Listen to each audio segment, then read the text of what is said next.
fight back, and you said it, Dracos. If you watch the finals, you know that HLE won the first one, and then Gen.G won 2 in a row. Well, if they do that here, spoil it. Guess what? It's over. A little bit of a salty run back, but you know, when it's Gen.G, we don't call it a salty run back. We call it absolute genius. And I, for one, I'm just happy that our LEC faithful who come to the studio every week get to see a quality best of 3 play out in all its glory, Does baby. it make it less salty if you win? No. No? Yes. No, it's still I think that the question, but they put them in a position where HLE had to ban the Yone. Yeah. So I'm wondering if Chovy would have played it. Checkmate. But I think the second that they saw that ban, they're like, all right, we'll give it to you.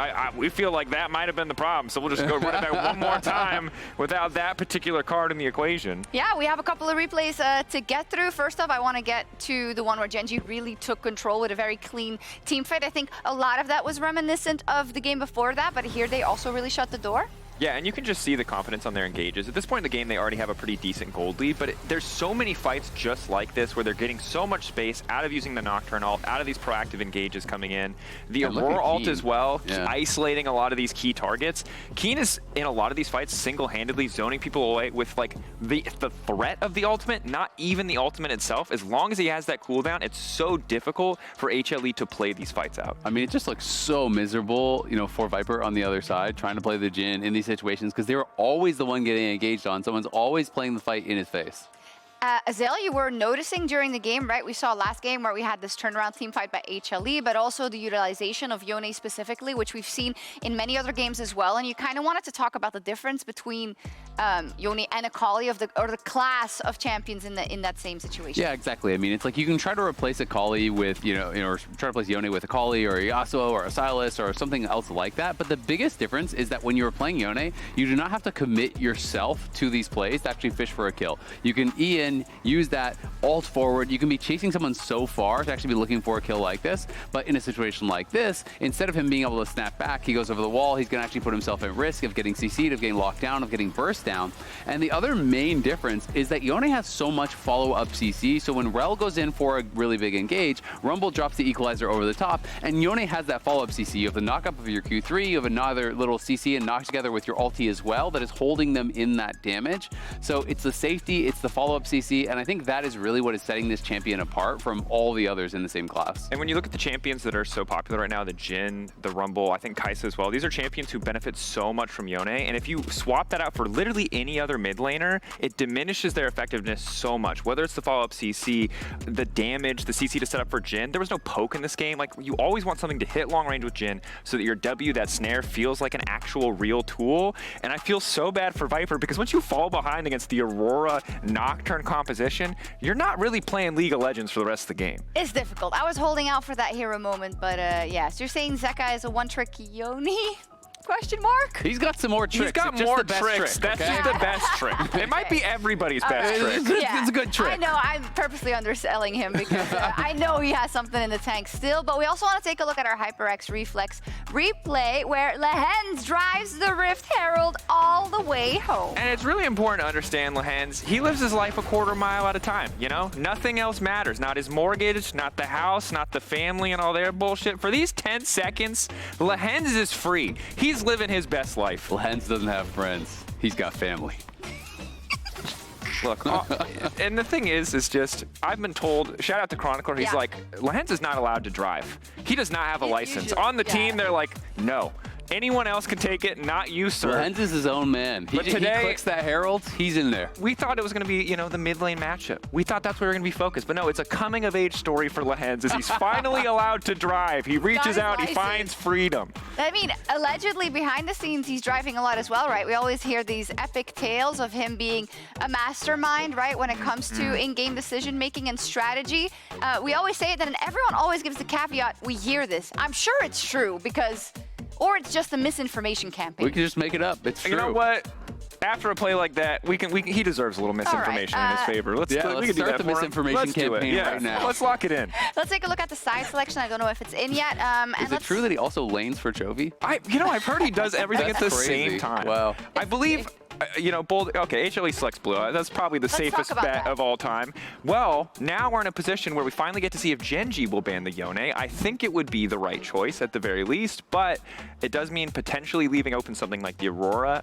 Don't know if it fits in terms of what Hanwha Life are really looking to do. Certainly HLE are in a much better position being on blue side this time around. There is pressure on Gen.G to at least change up a little bit in terms of the bans. Okay, it's interesting to me because the situation is so different than it was for the LCK finals, right? Because we still had Tristana was still in the mix. We saw the Yone Corki matchup as well, like all the time. So I'm hoping it goes deep and we see like an exploration of that pool, but we might as well just end up with Sylas as well. Who knows? Are there any lanes that we haven't been mentioning that actually could break this in favor of HLE now that they're on the blue side? I mean, I think you do have to give credit to Viper because both the Ezreal and the Kai'Sa are banned away. Clearly, there's a lot of respect being paid to him. If they can take him off of one of these champions that really has the potential to solo carry the game, put him on something that has to facilitate someone else, then HLE are really put in a position where they have to have an ironclad draft because Jhin and Ashe are champions who, in the perfect circumstances, are insane in this meta, but otherwise, given the Ahris and everything else running around, can feel really, really useless. Well, and I just feel like Jhin and Kai'Sa are the two that you almost most commonly are always going to be pairing with these heavy dive comps, and we've been seeing so much of these like 4 melee style comps, so I do think it kind of limits your options a little bit as far as the ADs if you want to go down that route.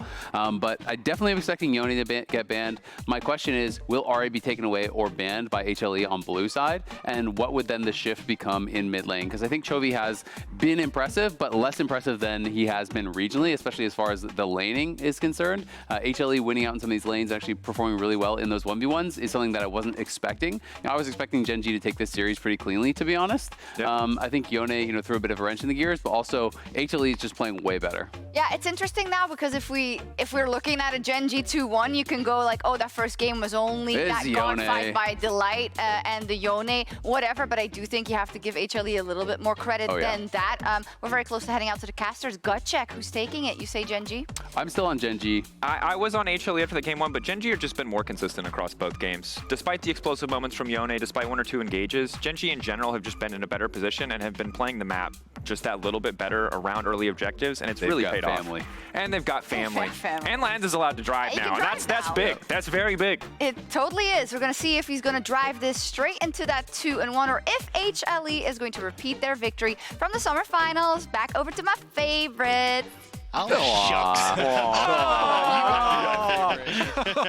Well, thank you very much, everybody. My it's going to favorite be ban bad. is the Yone ban, actually. Yeah, so, well, that's that my is favorite. Absolute perfection in the ban phase, but it is time for game number 3 of this series. The winner goes on. They secure their spot in quarterfinals. Obviously, the loser's still going to have plenty of chance, and they then become the Grim Reaper for everyone else at 2-1, I feel like, because both of these teams have looked so scary so far. Yeah, I mean, I like that the analyst desk also touched on how, like, the percentage of the game that you see Gen.G in control, even though they lost the first game, was still far above HLE, right? Because it was all off of that big comeback fight and then being able to snowball that and turn it into a victory. But Gen.G, that leads to this feeling of them having control in the series overall. And we all expect them to, being back on red side now, to make the small adjustment of actually banning out the Yone. And it seems like the way that it is going now, they should have the momentum. They should have the upper hand, but HLE have been able to upset them before, and now it's time to do it once again. There's the Yone.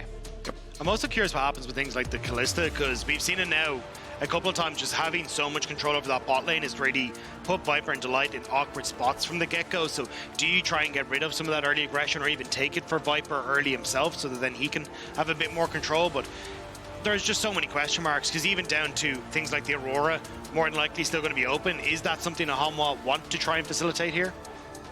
All right, well, we've got the Skarner and Nidalee banned away, targeting the jungle here. Maokai, there's another jungle ban for you. The Yone and Jax banned out by Gen.G, and then the Ziggs removed from the pool by HLE. So let's see what they want to go with first here with that Aurora, like you're talking about, still open. I think it gets slammed here, steal it away. Because if you don't, you know Gen.G are going right back to it. Yeah. Oh. Okay, never mind. They're going for the Smolder instead. I gotta believe it's gonna be a Kiin Aurora again then. And then you're kind of looking at jungle too. here, since jungle has actually taken a lot of the bans as well for Canyon. Yeah, it feels like the Nocturne again. Yeah. This seems to be the combo that they want to work with, which is throw down the Aurora ult and then just jump on whoever's stuck in it. But now, what do you try and respond here with? Is it going to be the Sejuani, just Peanut going back to basics? I mean, I really liked the Nocturne for Canyon in the previous game, right? Like, I thought that that was huge, the way that they were able to get those advantages with it offensively and defensively. But there you go, Dagda, you're right on the money. They're going back to basics. They're going back to Sejuani for Peanut. Yeah, and it looks like the Gnar are going to be the answer. And I think this was a good shot. You could have some control in the lane and being able to contest at that range in the matchup, but it also meant when we got into team fights for game number 1, you could have that big engage to follow up a Peanut or even threaten when Aurora went for these big plays. So now it's just is it a Callista Slam, or do we get something different from Gen.G to try and set Peyz up for success? Yeah, a lot of times Same again, of course. a lot of times you'll talk to a solo laner and they'll be like, yeah, you know, I'm fine. I can pick this into the matchup. You know, I can pick the Gnar into the Aurora and it's fine. But the rest of your team are the ones that pay the price later because of the team fighting impact of the champion. And so it's, you know, it's a lot on like Viper to deal with that and Zeka to deal with that. And with him being on the Smolder now, definitely is going to be such a heavy target. But Gen.G, they came into this one with a very clear game plan and they are not deviating. Now, what I'm really curious about for this game, and we'll learn a little bit more about potentially the answer to this question based on the last couple of picks. Last game, we were talking about how Gen.G had all these dominant lanes, right? They were ahead in every lane in terms of farm, but yet we saw no lane swap. I feel like if you're looking at that Aurora again, if you're looking at a potential problem where you could be behind in multiple lanes, I'm expecting to see it. I don't want to see it, but I'm expecting to see it. Yeah, I think so as well, and especially since we're probably going to get Jhin ban coming through here. Oh, actually going to be the Kai'Sa. Okay, so I thought they'd go for the Jhin ban to try and alleviate that from Viper as another kind of threat or setup. I think you end up in a spot where you can go for the same plan of hit the Mega Gnar level 2 as Doran, then TP down and still have your effect where you get to control that and come out with an early lead like we saw in game number 1 for Hanwha, whereas Kiin just end up getting a little bit pushed out of the lane in that initial play. All right, Ashe, Callista, Ezreal, Kai'Sa, 4 bans, 4 marksmen in the second half of the draft. Let's see what Peyz wants to go with here. Already have the Aurora and Ahri, the AP solo laners, combined with that threat of the Nocturne for the engage and the incredible utility of the Paranoia. Expecting our supports to go for big, heavy engage, just like we've been seeing so far throughout the series as well. And all right, that's what they're going to go ahead and lock in first, put some priority on that Leona. Now, HLE, like, they could... I mean, I guess they could deviate a little, but they already have the Smolder for mid too, so honestly, it's probably just going to be straightforward team fight from them. I think that's why we didn't get the AD carry lock in, because if it was Jhin, I think you'd be comfortable sending Smolder to the bottom side of the map, and that's why they went for the support pickup first. And then if not, well, then you could slam something like an MF and play with the Leona and play this hyper aggressive lane in the bottom side. So it kind of forces the Smolder in towards the mid lane, and now it's the Varus lock in to try and counteract it. But that's a lot of dive again for this Varus, and we kind of saw Peyz struggle with it in the game number 1, but at least the Renata paired alongside it gives at least a little bit of that pushback. Right, you're talking about a lot of dive. Renata, one of the greatest anti-dive champions you can have, with the bailout to save the dive target. Hostile takeover, we already know how effective that is. Even the handshake just does wonders at being able to stop that forward motion from the enemy divers. Yeah, I guess the other option I was kind of considering would be like a Xayah Rakan or something. For them, because then you have the Xayah option for actually dealing with the dive. But since it was red side Gen.G, they kept their pick hidden here for the end, and we're gonna have the Twitch range coming in. First Twitch of the tournament. You get the sneaky Twitch plays in addition to the map control that Gen.G have been able to set themselves up with, and the coverage of a Nocturne does seem even scarier. Yeah, that's what I was gonna say. The fact that you've got the invisibility of the Twitch and then this long-range engage coming through from the Nocturne, plus even an Ahri, the potential for the invisibility from the Aurora. This is a horrible game to try and play against this comp from Gen.G. But I will say it gives less control to Gen.G when it comes to the mid lane, and also then, mid lane in that mid game with the AD carry matchup, and even in the lane phase as well. So I think you have a bit of an answer here for Hanwha to play through that bottom side and scale into that late game, whereas they just couldn't get any sort of wiggle room in that last game number 2. And I gotta say, after seeing the drafts here, I am favoring the Gen.G side.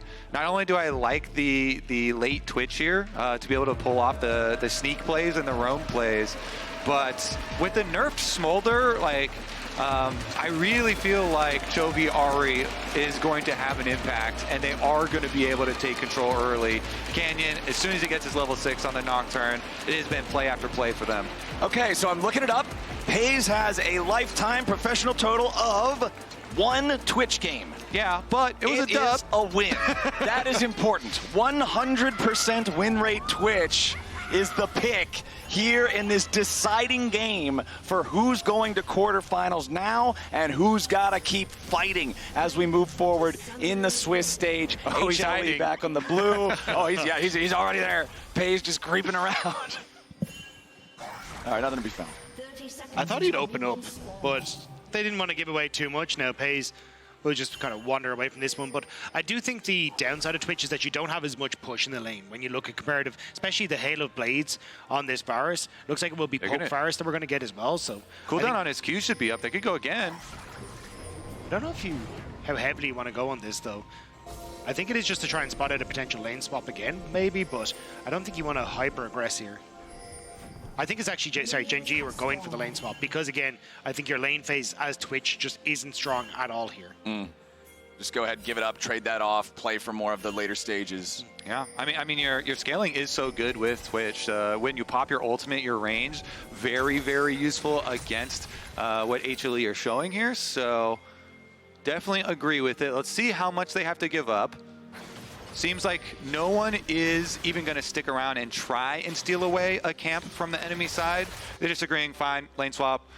Should have even jungle start, both of them just on their own, quote-unquote, own Raptor side of the map, with top side there for Gen.G being their control with the duo. And again, they have done the normal supports mid here to get their level 2 top laners with their AD carries.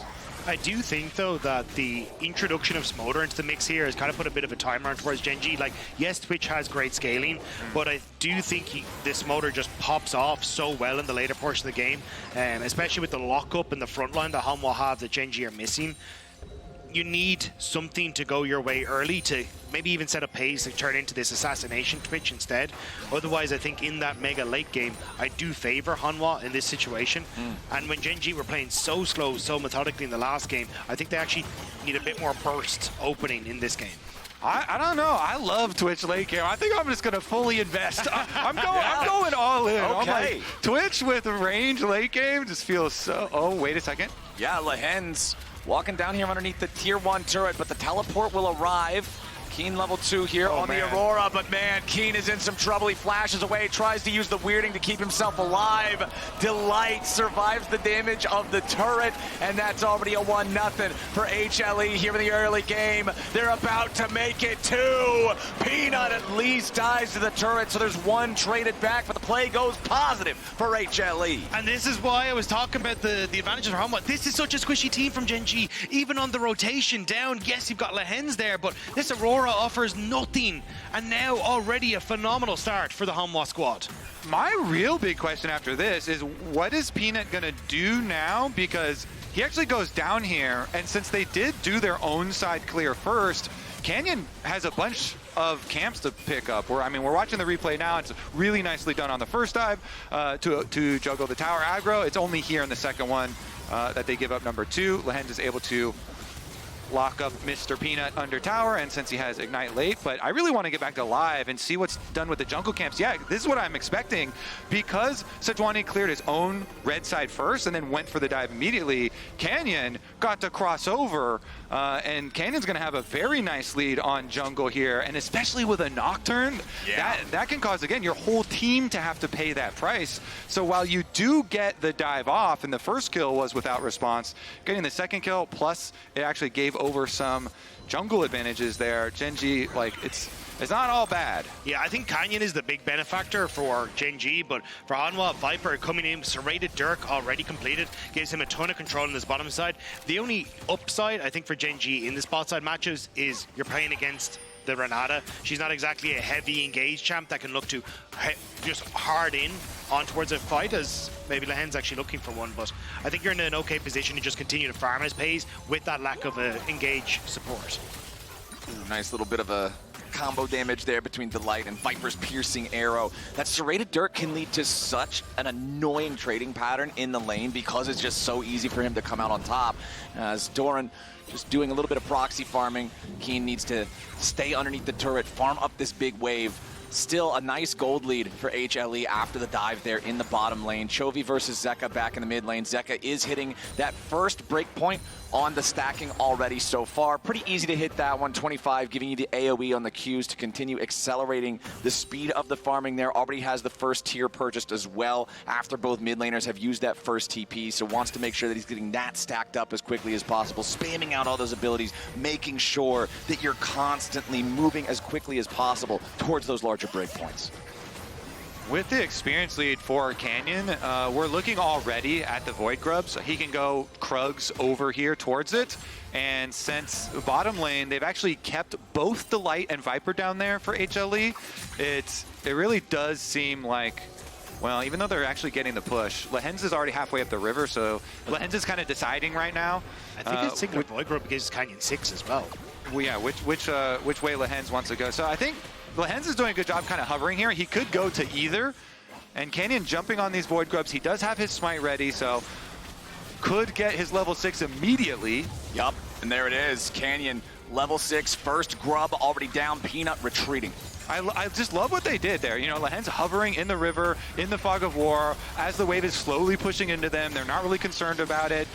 Canyon finishes up the Krugs, goes right over to those Grubs. They finish it off, and that's how you really, even though the dive bottom did cost some extra gold, you leverage experience in this game, and his experience early on to just be more impactful than gold a lot of the time.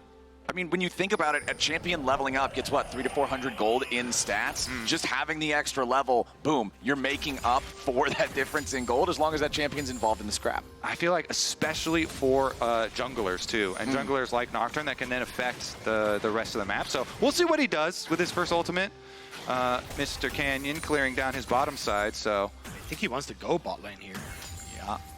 Level 1 Paranoia, not the longest range, but it's long enough. Zenith Blade to lead the engage. Lehends starting it off as Viper still tries to escape. The cleanse ain't gonna do it. The bailout ain't gonna do it. The piercing arrow is not enough. Peanut shows up, but it's too little, it's too late. It's too good for Gen.G, who tie up the game 2-2. Dude, when your jungler is ahead, oh, it feels good. Canyon's there first.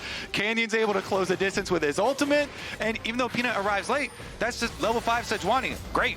Not really concerned, and so they get the early jump onto Viper, even with the flash, even with the cleanse. Successful move for Gen.G, and Canyon able to really leverage and snowball the early stages. But here's another look at the start. A great engage from Lehends. The flash Zenith Blade catches out Viper and sets him up, gets the stun as well. And Viper could have tried to use the cleanse there, but instead believed in the handshake coming through, and then I think he just couldn't quite get away after that second stun came through from Lehends. And as you say, I mean, level 5 Sejuani's going to do nothing in this situation. Dude, how sick of a move is Zenith Blade? Still get to go with him with his flash. So he got to go his flash distance, plus the Zenith Blade distance, plus Viper's flash distance. It's like that part of the Toy Story, you know, where they're all running off the back of the van and they're just holding onto a rope, just following along wherever. I'm coming too. All right, well, Canyon continues to leverage his jungle advantage into a dragon as well for Gen.G. It's been the story all 3 games of objectives for Gen.G and dragons especially for them. All right, Gen.G pushing towards top here, just continuing to try to grab as much plate money as they can. Meanwhile, Canyon, he's got the first Drake, he's got the first 3 grubs, he's got the experience lead, he's got everything Nocturne could ask for here in the early game, having a great showing in this third one of the series. The gold is back to even as Viper and Delight try to maintain control and push. Here in this bottom lane, Zeka still doing a good job, making sure that you DPS the minions equally, farm them all up with the Q, get max stacks, and he's already up to 82 of those. And Chovy now moving down to cover bot lane, though. They still want to try and get this rotation for the grubs in a minute's time. You already obviously have Peyz up here, but Lehends is moving down. They are fully convinced Hanwha are going to go for some sort of dive with Peanut hitting level 6, but everyone from Gen.G hiding on the map. waiting for Peanut to show himself. Yeah, Peyz hiding all right, deep in that alcove. He's getting ready for some sneaky plays. We'll see. Once you get the Blade of the Ruin King for the Twitch, then you really become a menace, making everybody worry about your positioning. Every moment that you stay hidden, like this comp from Gen.G just puts so much like mental pressure on you. Yeah. Everybody worried about the picks. I feel like there's so many champions we say that about. Yeah, once you get Blade of the Ruin King, you're good, dude. Just get in there. It's a good first item. Yeah, this seems like a pretty solid item. If it synergizes with your champion, I feel like that champion's doing pretty good. Anyway, even gold between the teams now. 15 seconds until the second set of the Void Grub spawns. Gen.G only needs to take a single grub to get the Void Might spawns, but of course, if you can get all 6, it just feels fantastic. Peanut is the first one up here in that Herald, Baron, Grub, whatever you want to call it, pit. However, Gen.G will be sending more troops real soon with Peyz farming up underneath the tier 1, as you do have lane control up there for the combo of Delight and Viper. Down in bottom lane, Chovy versus Doran really shouldn't turn into a whole lot, I wouldn't think. Both of these two have unleashed teleports ready to go to join any fight that might break out here in the top side. It's a 4-man move from HLE. They're going to be the first to commit here to this river. If Canyon can steal away even a single grub, that's all they need. He flies into the middle of everybody. The solar flare coming down over the top, but Canyon is already dead. A nice hostile takeover fired back in, but Viper now dies as Peyz takes him out. Lehends drops to Doran, and Peanut has to flash back over the wall. Chovy has finally joined, and Doran has to try to get away, but a double kill back over to the Twitch. He is hiding no longer, and Gen.G, they'll go 2 for 2 with HLE, but the grubs are still on the menu, and they're looking good for Gen.G. It looks so good to start off with from Hanwha. Delight, a terrific ultimate across the team, buying that space for Viper. And even with the teleport quicker from Doran, it nearly went their way, but Gen.G, they outplay on the fight, and it's a double kill for the Twitch. Twitch, Peyz getting so rich off this play, and the reason it looks good at the beginning is because they also started before Peyz is even there, a couple of seconds, so that means Canyon down already, and as you say, the Renata ultimate going over the other two, but once Peyz does arrive, he just burns the back line, and he annihilates them as everyone's trying to get away. He was able to grab that red buff, and then continually double burn them down, that plus the poison, and now you are in a situation where you have all of the Void Grubs, all 6 of them, plus you got the early Dragon as well. It is, again, just so much objective control for Gen.G, plus the huge threat of all the money going into the Twitch, who just funded that Blade of the Ruin King we've been dreading. And for Doran, I could understand where his head was at, was like, hey, if I go hyper-aggressive on towards Chovy in that bot lane, he can't TP to the fight. I'm about to go mini Gnar. I haven't got that Mega Gnar available for this next fight. And as he TP'd in, he just wasn't as big of a factor as you traditionally would expect from a Gnar in those engages, and Gen.G do a really good job. And as you say now, Twitch 3-0. I wanted to see this game blow open early, and Gen.G have done exactly that by getting this Twitch so far ahead. Okay, so the interesting thing I'm looking at here, nearly synced up timers. Whenever we have this state in a game of League of Legends, I'm always so curious as to how the teams are going to play it out. Because Rift Herald's a big one. Everybody always loves fighting over the Herald, but that Drake is going to be spawning just 10 seconds prior. Do you bother committing for the Drake if you know your opponents are going to just zerg the Herald? That's what I want to see. I do. Okay. I'm taking that Drake every day of the week. That is mine. I'm going to keep stacking, because then you think like a true jungler. You think about what it's going to do for you in a little bit of the long term, not the immediate future. Like, okay, fine, you know, if a Herald is going to like get you an outer tower or something, but the Drake is going to give you the possibility of drawing the opponents out onto the map, where then you get to use Nocturne, Twitch, Ahri, Aurora for all of this pick potential, Leona even. Oh, dude. Like, yeah, look, you can't go anywhere on the map. It's going to be somebody from Gen.G jumping out. Canyon has Oh, ult. no. Yeah, Canyon's about to Mega Gnar, ult, though. It's a good rush. Yeah, Mega Gnar saves in there. You just cast the wall up, transform immediately on the spot. If that Gnar bar would have been just even slightly shy of it, that is an easy kill for Canyon. But very fortunately for Doran, he gets away from it, stays alive to see another day, as Gen.G, again with control of the mid lane, going to push that wave up, rotate into the bot side river, rotate towards the Drake that Kobe's talking about. You want to use to bait them into these open fights. First turret dropping at the same time. You can see the information on the top top of your screen as we just now crest the moment where the turret plates are gone. It's a 5-3 plate advantage for HLE, but Gen.G pretty much making up for that difference in golden plates by grabbing the first turret 30 seconds before HLE can respond in the top lane with Zeka's Smolder, and now the second Drake goes the way of Gen.G as well with the gold dead even, and Zeka at just past that second breakpoint here, 145, only needed 125 for that second transform, so still stacking forward, and I feel like he's going to need to hit that ASAP to make sure they're staying on pace with this scaling Twitch. Yeah, certainly is. I mean, you know, going with the Sojin for the super cooldown reduction, so you can just try and stack there. As well, HLE, again, we mentioned it last time, but when they are down on the map, they're usually going to just instantly not try and waste time and go for their counterplay on the other side. And they're like, fine, we'll take our consolation prize, we'll get that top tower, we'll keep ourselves competitive in gold at least, we'll try and build ourselves up so that at least we can have the hope of our dream comeback fight. And this time around, you know, it actually might be Delight being at the center of it again, in a sense that you kind of saw at the Grub fight, where it's a kite backwards into some counter engage, and Renata ultimate has the possibility of being huge. But it is really hard to cover all of the angles that this Gen.G comp can come at you from, since they can literally come at you from 360 degrees with their mobility and with the invisibility champs. And so as the map opens up and those outer turrets go down, you really do have to cover 360 degrees with all of your wards, like warding every flank and trying to clean out all the Gen.G vision and trying to mark every single champion on the opponent's squad. And so you keep yourself competitive in gold for HLE, and then you try and have that big team fight for yourselves to blow up in the game again and show they can do it. And I think a lot of that relies on having the DPS behind Delight's wave, which is going to be from Zeka in this regard. And he needs to be in the side lanes farming. So I'm curious now if Gen.G try to start hitting on towards wherever Zeka is on the map, just putting him behind. You could already see Canyon was sitting down towards that bottom side with Kiin, but now with Hanwha opening up on mid with this Rift Herald, everyone in Gen.G is coming across, even Peyz. Ooh, Glacial Prison, not going to find a whole lot. You can see they threw it out. They wanted to see if they could catch Peyz by surprise there because the mom summoned up too. But considering it just barely misses, there's not a whole lot of punish. And that's 2 big spells down for HLE. So don't be expecting them to do a whole lot more until those cooldowns are back. And that Herald really well defended by Gen.G as well. So now you get to go back out onto, hey, we're pushing sides. We're trying to play for these picks, trying to make things very awkward for Hanwha on the map. And with 2.5 minutes until Dragon, there's plenty of moments to get push out, maybe shift over towards that top side, or even again look for these plays on towards the overexposed Smolder, who's just down on this bottom side. Like, even look at where Peanut is on the map. All he wants to do is sit here beside this Smolder to guarantee that Zeka can farm without being under any sort of duress.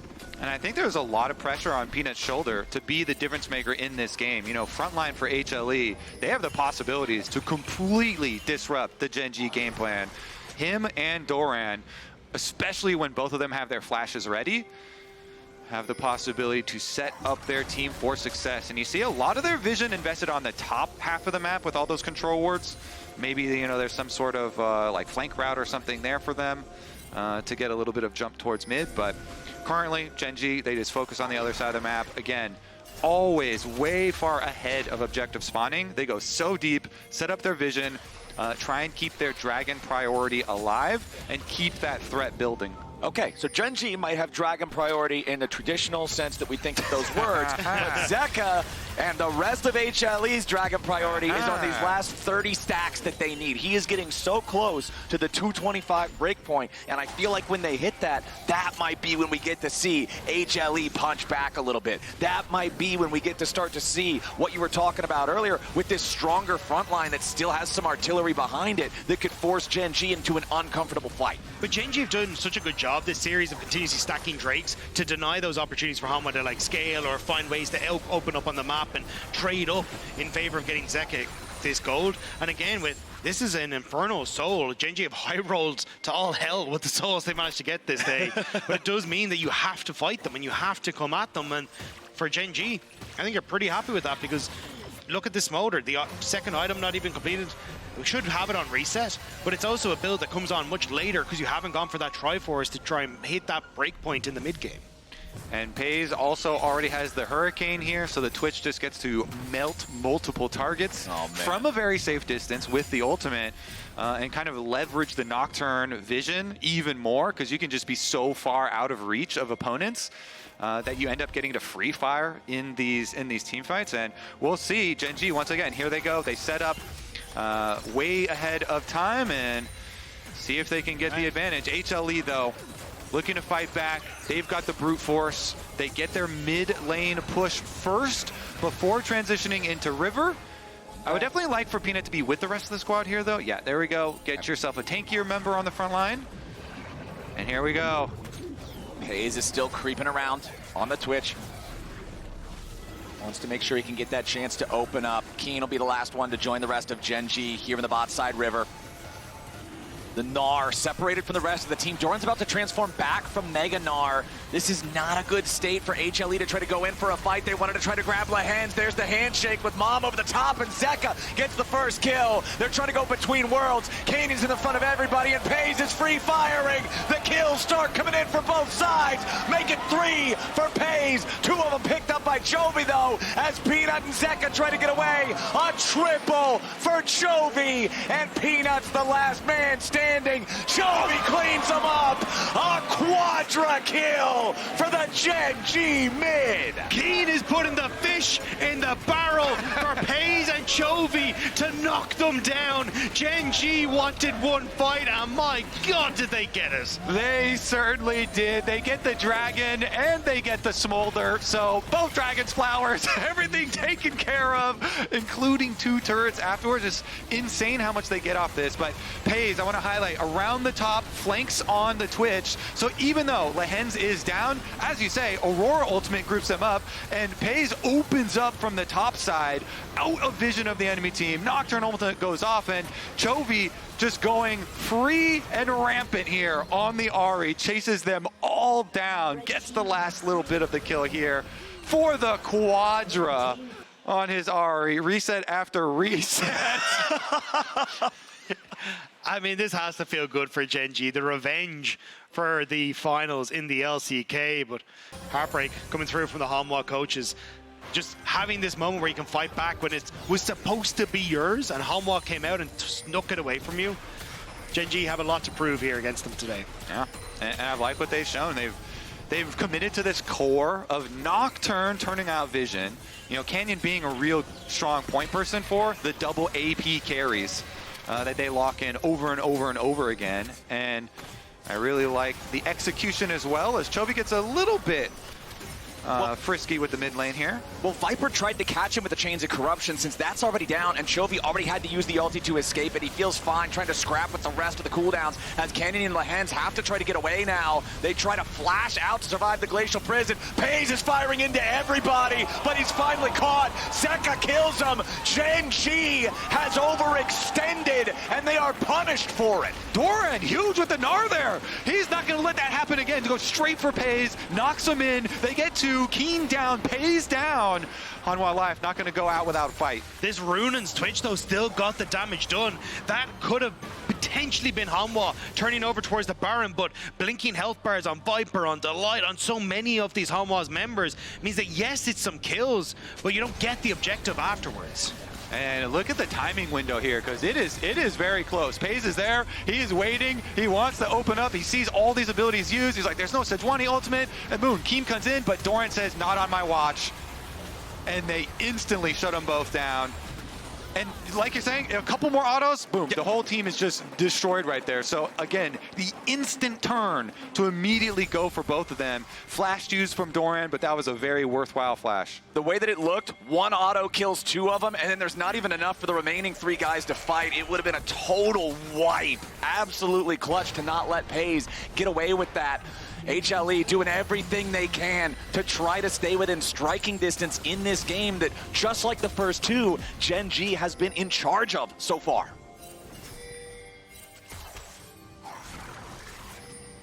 So our gold difference powered by AWS, seeing the split here and the way the last ones have gone. This one, of course, as you guys keep on mentioning, that possibility of Smolder continuing to stack up. A lot invested there, but a Nocturne ult on him. Yep, Canyon has found his target here with Zeka's Smolder. Mom summoned. Maybe it would have been enough to save him just from Nocturne, but not from the backup, too. Kiin will be the one to take the kill as Peyz also provides additional damage. Gen.G now with a 5v4 for the next 30 seconds. Mom not going to save you from these bullies. No. They finish the job there. Smolder down, stops the stacking for now as well. Meanwhile, this map just is so hard for HLE to play, again, because there is so much of a possibility of these Gen.G 360-degree flanks coming from anywhere. You really have to have towers to help defend and control wards to help defend your movements. So anybody that's out like that on a side lane, that's a very repeatable thing we just saw, and that's why we keep hyping up this Gen.G map play available with this comp.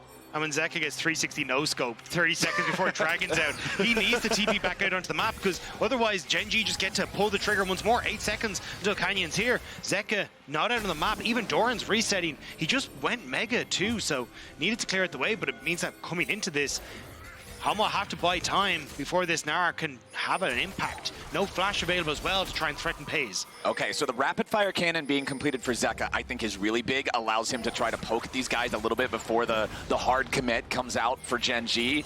But it's so scary since Peyz can always be anywhere, everywhere, all at once. Not a good place to have to try to defend against. Canyon getting caught initially there by the Glacial Prison. Loses about half HP, but not close enough to death to force him all the way back. To buy time, though, for Doran to get that Gnar bar filled up. Wants to try and get on towards the backline. Peyz in a very good spot, though, between all these members of Gen.G. Yeah, Lehends wanted to go in there with a Zenith Blade, but he ain't gonna find the angle. Doran ready to transform. Gnar bar charged. Gets charmed, though. Snot Bubble hits Lehends. There goes Mom. A little bit more damage by doing it, and Viper grabs the kill. The Drake also secured by HLE. Beautiful start of the fight so far, as Chovy can't get anything else done. No charges left from the Spirit Rush. HLE played that wonderfully. The poke is beautiful from HLE, and Viper finds the final snipe there to take down Lehends. They get the dragon, they deny a dragon's soul, and they deliver again on this series. And this is why I think as this game starts to go on, it becomes more and more difficult for Gen.G to play. You don't really have a very tanky frontline that can immediately go into a Mega Gnar, into Peanut. Delight also being able to buy space. It means you can play for these backline threats with the Varus poke, the Mom ultimate across the top. It makes it difficult for Gen.G to find these openings for Peyz if they're not on the objective first. And you don't get time to just stand around there at the fight, because we saw how much damage the poke is going to do. You're going to lose out, win percentages very quickly with every skill shot that's going to land on you, every little bit of poke damage. So the decisions have to be instantaneous to go for. Zeka approaching 300 stacks here, gets away from the charm, but Peyz has already opened up on Viper. Now you got to be careful, because Delight is about to die too, and Doran's caught between worlds. Chovy and Canyon ready to follow up as the Gnar can't transform in time. Flashing away with a Sterix gauge active, throws a boulder right back to him. Peanut still looking for maybe an angle as Mom comes in, but Chovy's going to be protected by the shield. HLE lose their AD carry, but nothing more. Hanwha protecting Doran there was crucial, because that would have been Gen.G turnover to Baron. May still look for it as a TP comes back in. Yup. Zeka needs to teleport back into this equation to make things more even for Hanwha.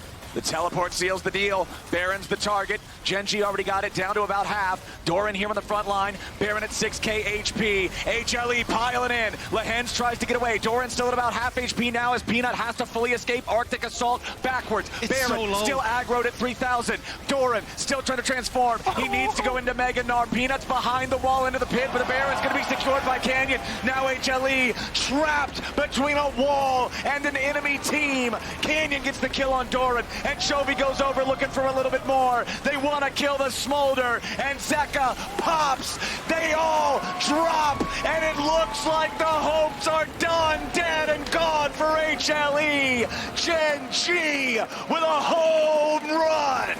Oh, Canyon clutches the smite, and then Chovy clutches the team fight.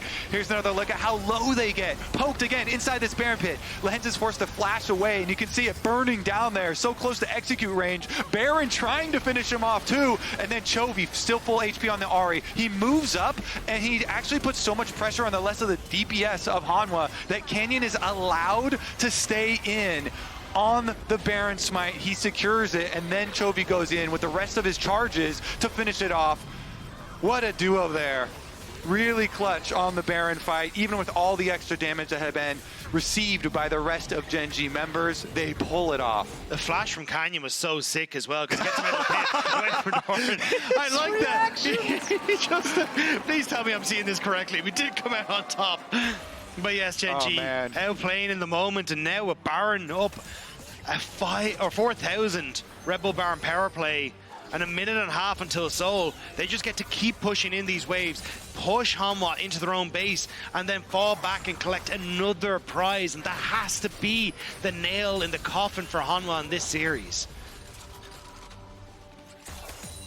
I gotta respect Hanwha for fighting back, for making this as close as they have, but Gen.G just showing the level of coordination. They know they can trust in Canyon to land those smite secures. They can put themselves in these spots where they're unafraid of HLE's challenge.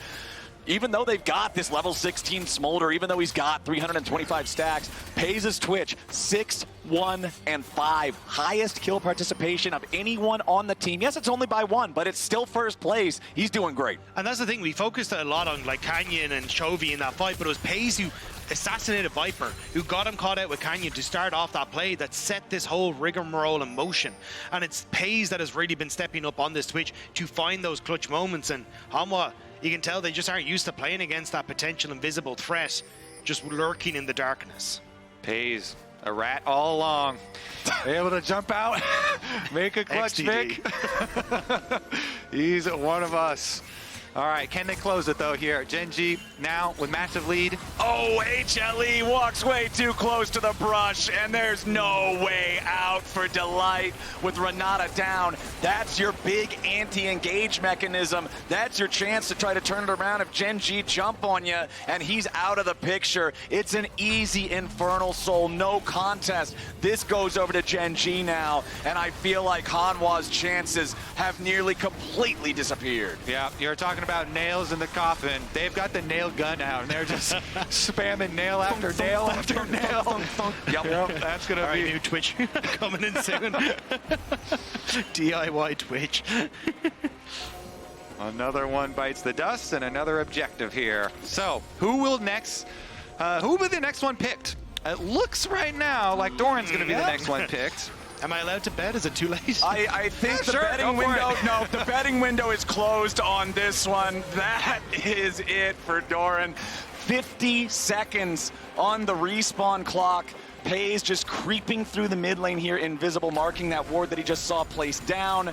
Rune and Hurricane makes it so easy to farm up the wave as well. Peyz now with the completed Mortal Reminder should just shred every single health bar on HLE. They're pushing that top lane with Chovy right now. They still don't have a whole lot of super extra power, I guess, to work with through the Baron. It's already dissipated. The Elder's not going to spawn for another 5 minutes, but they don't really need a mega buff right now. They're ahead 8,000 gold. They've got an Infernal Soul. That's a mega buff on its own, as now the Glacial Prison immediately finds Chovy upon teleport, but the counterattack is there. Peyz is hitting everybody. He flashes, he cleanses, and he ends everybody on HLE. Exactly like we said. Peyz on the Twitch. He came into the game with 100% win rate on it. He's going to leave the game with 100% win rate on it. Gen.G is going to show HLE that the finals are not the rule, but they are the exception. This squad has controlled the Korean League of Legends scene for a damn long time, and they're showing that they're looking to keep that rolling in Worlds as they punch their ticket to the quarterfinals. The golden road might have been paused, but Gen.G want to make sure Hanwha know that they still deserve to be on top when it comes to the world stage. Incredible showing from Gen.G, getting some revenge against HLE for the LCK finals. Desk, what are we thinking? We're just as excited as you are. By the way, it is so nice to have you here, Captain Flowers. Chovy, of course, you as well, but I could just hear... Not Dagda. Sorry. Not I'm kidding. Yeah, he's been here. Dagda, Go ahead. I'm sorry. Your old news, pal. But my God, what a wonderful microcosm of a game to watch for so many reasons. But I think two of the main reasons were Peyz and Chovy in that crucial team fight that we're going to take a look at immediately, right? And they show exactly what they wanted to do with their comp. And the Twitch is something that Peyz likes a lot. And in this composition, it's beautiful. And I just think it's so insane how well the Nocturne enables the Twitch, because if you can't spot the Twitch flank, it is so hard to react to it. So it's kind of playing the role of what we would normally see a Kennen play in this situation. I think it's so brilliant and so well played from Gen.G. And while Chovy ultimately gets so many of the kills, Peyz deserves a lot of praise, because coming out of that final, Peyz was the guy who got a lot of criticism. He's frequently under a lot of scrutiny on this team, surrounded by so many legends, but this was a fantastic game in a clutch to bring out the Twitch in a composition that we haven't seen on stage before. And you can see they're feeling it, and it's looked so good. Yeah, one or two hiccups here or there, but mostly really fantastic use of the Vision Denial Nocturne brought, fantastic use of the Aurora controlling space. Exactly. And Peyz pretty much always where he needed to be. Yeah, pixel perfect in those team fights, something that we said maybe HLE can get the upper hand if they are at the driving wheel. Wait, is that what you say? If they're Steering driving. wheel. If they're driving. But they couldn't. Dracos, you brought it up as well, right? That in a best of 5 that we saw last, it was HLE dropping the first one with Gen.G, winning the 2 thereafter. So unfortunately, the end. This is the end of the road for that match by the for best of HLE. 3. They are countered by the best of 3. Now, the way that Zeka talked about it, he called it a jinx. I hope they don't feel like they're re-jinxed on like winning game 1 and then immediately collapsing. I hope that this is not shaking the mental at all for this team, because I still feel like they played incredibly well. This is over the course of the year. Again, I think it's important to highlight that usually Gen.G are monstering every lane. That was not the case in the series, has not been the case at Worlds. They're still mortal. It's safe to say. HLE is not out yet, but it's Gen.G that's in the quarterfinals, and Peyz is standing by with Laura in the Verizon post-game interview. And G-Sun. And welcome back to the stage as Gen.G advance to quarterfinals, and I have Peyz with me to talk about this victory. And G-Sun, of course. Sangi 축하드립니다. Thank you so much for joining me, Peyz. First thing first, Twitch. We haven't seen this champion since 2020. Tell me about you picking it, especially without an enchanter by your side. 가장 먼저 승리 너무 축하드립니다. 제일 여쭤보고 싶은 게 바로 트위치 픽인데요. 20년도 이후로 처음 월즈에 등장했습니다. 유틸포도 없이 트위치를 등장시킨 그 배경이 무엇인가요? 일단 요즘 메타에서 라인전이 별로 안 중요하다 생각을 해가지고 스왑이 있어가지고 그래서 그냥 밸류 챔프를 찾다가 뭐 요즘 그냥 한타 조합이 게임을 이기는 데 있어서 되게 중요한 것 같아서 트위치를 하게 되었습니다. We came to a conclusion that because of the lane swap strategy, laning phase doesn't mean anything. So we figured that we should go with the late game value pick and we should comp around the team fights, and Twitch was the answer. Smart thinking and great strategy here from your side. Also taking revenge on Hanwha Life Esports after what they did to you in finals. Still a close series, but what was the difference maker this time around? 또 그 결승전에 화끈한 좀 통쾌한 복수를 가져오셨는데 굉장히 접전이긴 했습니다. 이번 경기는 어느 점이 잘 풀려서 승리로 마무리 지을 수 있었나요? 일단 1세트를 지긴 했는데 저희가 좀 방심 안 하고 끝까지 집중력을 챙기면 그냥 이길 수 있다고 생각을 해가지고 다시 마음 다잡고 팀원들과 역전하려고 했던 것 같고, 그리고 뭐 저희가 한타 조합을 잘 짜고 그에 맞게 또 한타를 잘 해가지고 오늘 승리를 하게 되었던 것 같습니다. Although we lost the first game, we were pretty confident that as long as we keep our focus, we'll be able to win. So we wanted to make sure that we're refocusing for the follow-up games in order to make a comeback. And also, we were comping around the team fights. We were outplaying the team fights as well, so we managed to get the win. I am happy that you felt confidence, because if someone backstage was stressed, it has to be your coaching staff. The fans were vibing, everyone was vibing here, but you made your coaches really stressed throughout the entire series. What do you think they're going to tell you when you see them backstage? How are you guys going to review this? 선수분들은 침착하게 다시 잘하면 이길 거란 확신이 있었다고 하셨지만 사실은 지금 이번 시리즈를 통해서 헬퍼 코치님이 엄청난 대스타가 되셨어요. 이제 경기를 지켜보면서 너무 리얼하게 같이 울다 웃다가 리액션을 잘 해주셔서 모두 그 마음에 공감을 했거든요. 혹시 코치님들께 하고 싶은 말씀이 있으실까요?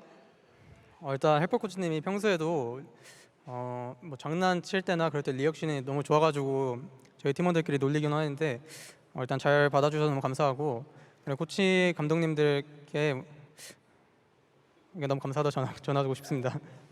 I mean, in real life, we always just pick on him, even though he's our coach, because his reactions is chef's kiss. So I want to say thank you for being so nice and always like being on the receiving end. And also, I just want to say thank you to all of my coaching staff.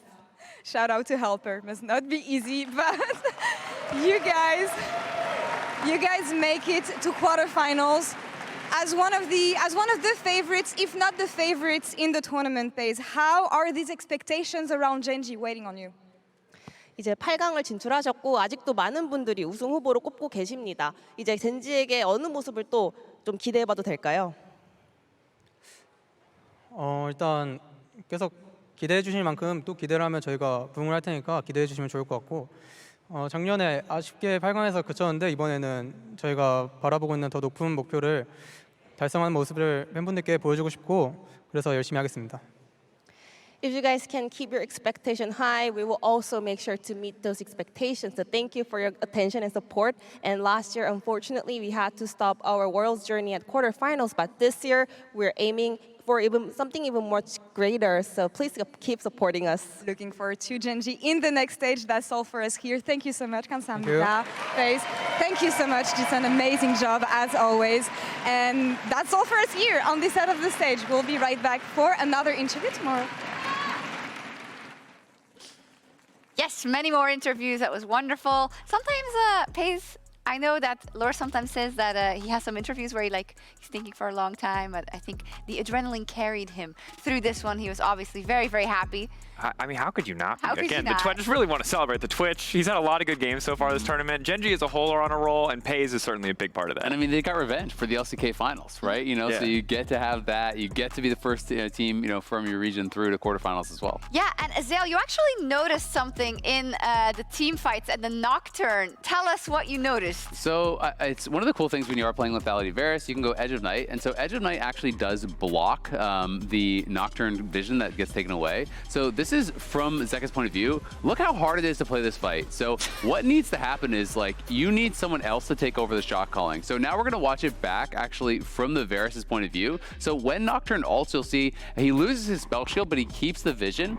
So from this position then, Viper needs to be the one that actually takes over the shot calling in the team fights and basically drives the car. He needs to tell them, okay, they're coming forward. Okay, back up. Finish the dragon. Look for a fight. Pull back. Kite. He needs to give all the directions. So in this spot, he can still see the Leona. He hits the ulti. He gets the kill. He sets them up for success from this position. And it's one of these small interactions that you can really get so much from if you take the maximum advantage that can be there. And I think this is a situation where if HLE had found one or two more fights where, you saw Doran be able to leap forward and catch out Peyz, they could have been in a position to actually win this game. Of course, in this context, it didn't matter a lot, but when you're looking at these compositions with Nocturne, and I expect we'll see more of them based on the success today, it's a really important interaction to keep in mind. And I'll be honest, not every AD carry that we have at World is going to be up to the task of making these in-the-moment calls. That's a big burden to put on anyone's shoulder, and a really, really cool thing that we're going to be keeping track of. Now it's making me wonder because I was like, okay, Varus, is that really the best option here? But you can do Kalista. Yeah, Peyz played the Kalista the game before. Yeah. So. Yeah. It's there are some options into it, but it is, of course, we saw it's not like a fail-safe forever, right? And it was incredibly oppressive. Twitch Aurora, Chovy on Ahri, still very lethal. Twitch still, as he pentakills you. Yeah, you'll know he's killing you. That's pretty nice. Annoying. I do love it because this was a great best of 3 to watch. I'm just going to say there were some really cool picks. There's the Nocturne for Canyon 3 times in a row and kind of different combination. And I think kind of, I don't know, the Exodia one and the last one where it all worked out was so cool to see for Hanwha Life. Of course, they are not out of this tournament. This is only their first loss, so they will move on to the 2 and 1 pool to be playing later. So as we close out the day, it's Gen.G that makes it to the quarterfinal and LNG rather. LNG, breathe, shocks, did definitely make it to the quarterfinals as well. And since we didn't have that much time before because we moved on to the second series, I think that is incredibly impressive. That you come out of a region where it's incredibly stacked. People have high hopes for the LPL, but you gotta say specifically for BLG as being kind of that flag bearer for the LPL region in terms of the hopes of taking it to Worlds, but Scout and the team just do it with a 3-0. Exactly. I mean, they're able to get through G2. And not only that, but they took down the flag bearer, and now they're the ones carrying it. They're the ones waving that LPL flag as they go through the quarterfinals. First team to get there, 3-0 to do it. You took out BLG, one of the teams that I think a lot of people were saying was going to win Worlds, even above a lot of the LCK teams. And then they looked very, very good here against DK as well. So this team is going to be terrifying in the knockout stage. They weren't a Worlds favorite coming into Worlds, but it's rarely the number one teams that actually win the tournament. It's always seeming to be some sort of team that is a little bit outside the conversation and then fits the meta, really adapts to it super well. And thus far, it's kind of looking like LNG. Or a second seed from the LCS. There you go. Possible. Possible. Now say it for LEC too. The first seed of the LEC. Yeah. Hey, the good thing We need hope. Feed us hope, please. We need it so badly. You know what the good thing is? The silver lining here?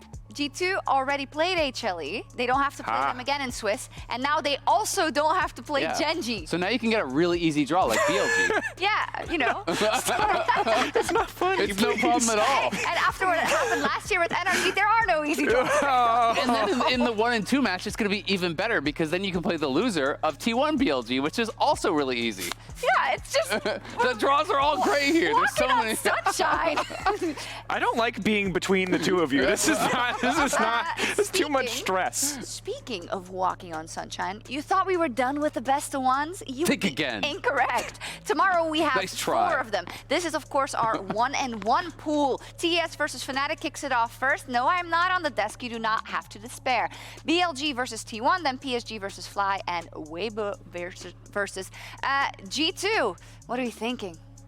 I'm really excited for the LCS match just because this is the rematch from MSI. PSG knocked FlyQuest out of MSI. That was very embarrassing for them. You know, they were the first team to ever, in any international event from NA, get knocked out in play-ins, and that I think was, you know, something that really kind of hurt the pride of FlyQuest. A lot of the young players there also did not play to their expectations, you know, so they really want to be able to get some revenge here. It's a match that they were really hoping they would get, and they have an opportunity. But PCS has been slaying LCS. They knocked us out in MSI play-ins. They knocked 100 Thieves out at Worlds play-ins.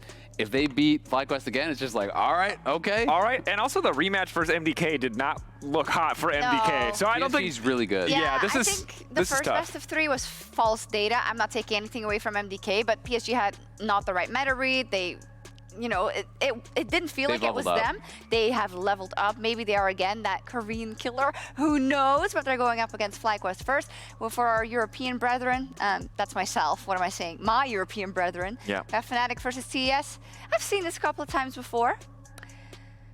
At MSI, I saw it actually. I'm really nervous. Fnatic, I need you to come in strong. strong. Strong mental. Come on. Bitta, strong mental. Strong mental. Boys, you can do it. If you collapse, we know what that looks like. Don't do that. Let's do the thing where we're like... Do the winning. Do the winning thing, which is an oversimplification, but I need something simple and straightforward. And maybe you do too. You know, we could all. It's looked good. Yone looks great. More Yone. Incredible. And G2, I'll say the same. I said at the beginning of the Swiss stage, you know, if you have these lofty aspirations, it's put up or shut up. You gotta beat Weibo. You gotta. That's just it. And if you have any aspirations, there is no other way but beating them. And I'm not saying it's going to be easy, but this is really the final hour for you also to start showing what you've practiced for. It is a glorious opportunity to be able to get a win versus an LCK or an LPL team in a best of 1. That is a very doable task and has been throughout the history of Worlds. When we get to best of 3, much, much more difficult. So get the wins in the best of 1s while you can, please. And the only match we haven't touched on is BLG T1, which is just insane. It's a shame. It's a best of 1. It's a best of 1, and one of these teams is going to be 1 and 2. And one of those teams, you know, it's like you're either 1 BO3 from getting knocked out of Worlds. If that happens to either team, that's a massive upset. And the other side of that coin is that you are going to be a killer in those bottom matches because you're going to be going down to the BO3. One of these teams will be 1 and 2, and then 2 teams are going to have to run into them, assuming they qualify through, in the BO3s. I don't want to think about that. I like to live in the present. It is scary down there. I like to live in the present where things are still possible that I like. I really liked that idea until I realized mostly it would be our teams in that bracket. Yeah, we're the ones I was down there, like, Draco. how cool is it that T1 or BLG just get to dream crush their way through the rest of Swiss? Wow, Like, wait, those are my dreams. That's so sick. Like, yeah, those are our Those are dreams. my dreams. Those are our dreams. Don't do that to my dreams. Do that to your There's dreams. someone else. I need those dreams. We actually have a bracket graphic. Would have been nice for us to were trying to explain everything, but I'll pull it up now for you, Zale. I'm sorry. Oh, no problem. Yeah, see, here we there go. we are. I mean, we have obviously the 0 and 2 matches. Those teams already are do or die. But the 1 and 1 teams, you know, half of those are going to be dropping down. And just, yeah, again, BLGT1 is terrifying. It's going to be exciting. Yeah, and we get a draw again at the end of Monday, so that's cool. 4 best of ones tomorrow. Next draw will be Monday, October 7th. That's after the final series concludes. We're gonna make sure that everything's. And it's all best of in threes order. after tomorrow. It's just Exactly. those are the last 4 best of ones. Then it's all best of threes. So losing a single game no longer will feel as bad. As bad. Oh, it'll feel bad. It will. But as long as you don't lose 2 consecutively, you're really good for a decent amount of the tournament. Nope, you're still going to be stressed. They're still Thank you, Isaac. No yapping. problem. Yapping. That's it for us. We'll be back tomorrow at 2 p.m. CEST as we have been. That is 8 a.m. Eastern US. Bye-bye. Bye.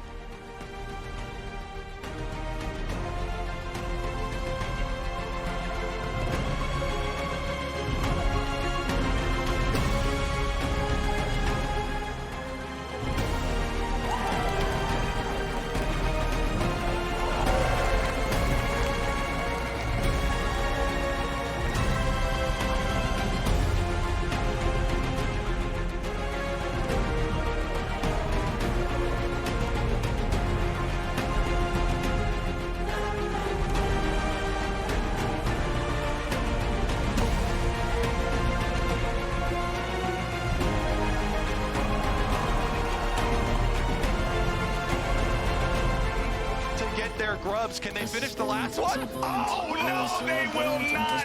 Run, King, and run! Zeka with the solo means he's totally unafraid of any sort of a counterattack. Hung now just also continuing to try to chase. This scout got knocked back over the wall. He misses the abscond ducked, but Void Seeker, problems for DK. Beautiful engage coming out from Hung as LNG follows up. DK just collapsed, and LNG hit him right in the ribcage. Aiming, trying to get away. They need to lock him up, beat him down. Wei finds the kill on aiming, and DK is looking like a graveyard right now. LNG barreling down mid lane, and this is exactly what they needed. Zeka tries to use Fate Seal of the wall, but it's an arrow through his heart. No way to contest that dragon. Oh my god! Unless delay goes in for a massive 4-man engage. Gen.G melts before your eyes. Doran is trying to get all the way back to safety. Peanut down to 100 HP. Peyz jumps forward. Kiin gets the kill on Doran, and Chovy goes over looking for a little bit more. They want to kill the Smolder, and Zeka pops, and it looks like the hopes are done, dead and gone for HLE. Gen.G with a